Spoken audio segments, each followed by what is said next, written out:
Hello दोस्तों, क्या world war 3 already शुरू हो चुका है?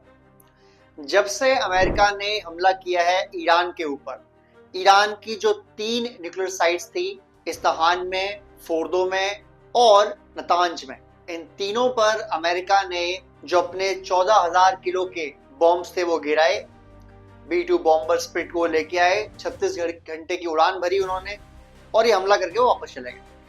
इसके साथ ही दुनिया जो है वो दो धड़ों में बढ़ती नजर आ रही है। एक धड़ा जो इजराइल, अमेरिका और पश्चिम का है, दूसरा धड़ा जो है उसमें Iran, Russia, China, north Korea, ये मेनली देश हैं और बाकी भी छोटे मोटे देश सपोर्ट कर रहे हैं। हालांकि पाकिस्तान जो देश के नाम पे कुछ नहीं है, वो दोनों के साथ ही है, या दोनों साथ नहीं है, वो सिर्फ पैसे के साथ है। जो लालच देगा, जो पैसे देगा, वो साथ चल देगा।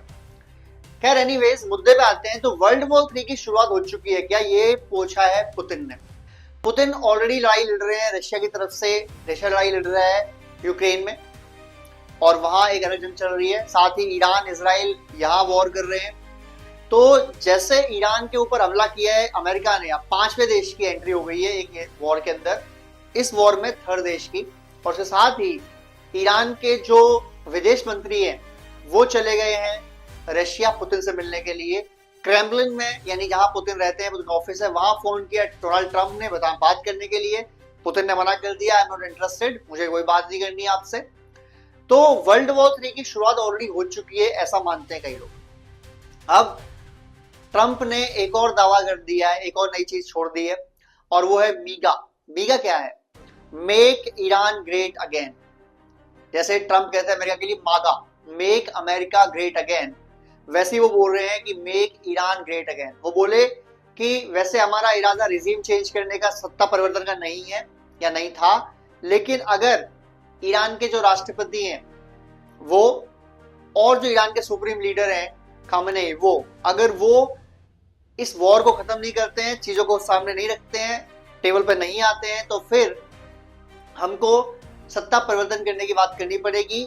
और जो ईरान में पहले शाह था, शाह यानी राजा था, हम चाहते हैं कि वापस वही आ जाए, ईरान का राजा बन जाए। अगर आपको पता ना हो तो बता दूं कि 1971 से पहले जो शाह थे ईरान के, वो इजराइल से डायरेक्ट फ्लाइट करते थे, यानी ईरान इजराइल के रिलेशन अच्छे थे वो उस टाइम काफी।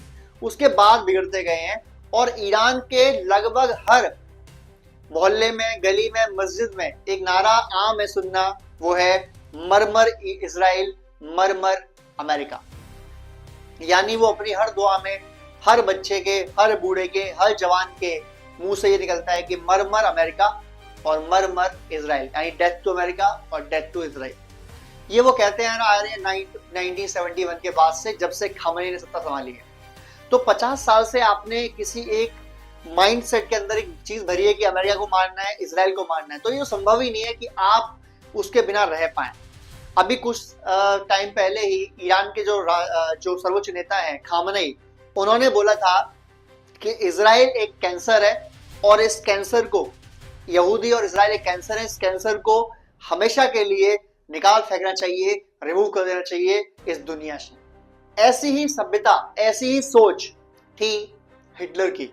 हिटलर ने भी यहूदियों को बहुत मारा था और हिटलर यकीन करता था कि यहूदियों को खत्म करो तो दुनिया अच्छी बनेगी। और ये सेम सोच लगभग ईरान के जो सर्वोच्च नेता हैं खामेनेई, उनकी है, उन्होंने सब बोला।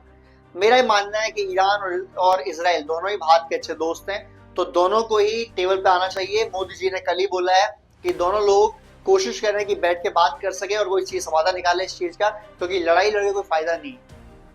आप लोग क्या लगता है कि क्या ये वर्ल्ड वॉर 3 की शुरुआत है या ऑलरेडी हो चुका है? आपको क्या लगता है कि दोनों टेबल पे आ पाएंगे, बात कर पाएंगे? मुझे इसकी संभावना पर्सनली बिल्कुल नहीं लगती, एटलीस्ट कुछ दिन, कुछ हफ्ते के लिए तो बिल्कुल नहीं लगती। ईरान ने एक डिसीजन और लिया है कि वो हार्मोज जो वाटर मार्क है उसको रोक देगा, और अगर वो ऐसा करता है तो फिर सीधे लड़ाई के मूड में आ जाएंगे navy of USA, navy of Europe and Iran, या फिर जो चीन है, भारत है और भी देश है, क्योंकि दुनिया का 30% तेल का आयात इसी रास्ते से होता है। तो क्या ये रास्ता बंद करने से वर्ल्ड इकोनॉमी पर असर पड़ेगा? क्या वर्ल्ड इकोनॉमी गिरेगी? अगर आपको लगता है हाँ, तो प्लीज कमेंट करें, शेयर करें, सब्सक्राइब करें। जय हिंद, जय भारत।